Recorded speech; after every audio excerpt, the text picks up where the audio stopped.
Alam niyo kung anong masakit sa mga babaeng OFW? Real talk to para sa mga asawang lalaki. Kapag lalaki ka, tapos mas pinili ng asawa mong babae ang mangingibang bansa para magtrabaho at para din sa pamilya niyo, wag na wag kang mag-demand ng pera na kung magkano ang ipapadala niya sa'yo.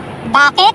Dahil kung malawak yung pag-iisip mo bilang isang ama o lalaki, obligasyon mo nagapangin yang pamilya mo.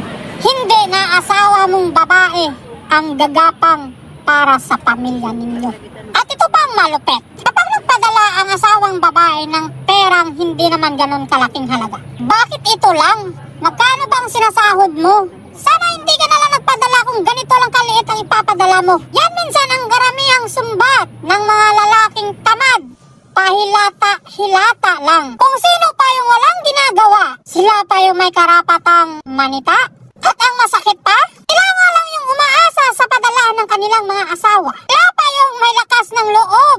Mangirida. Oo, mang babae. Ito lang ang masasabi ko sa inyo.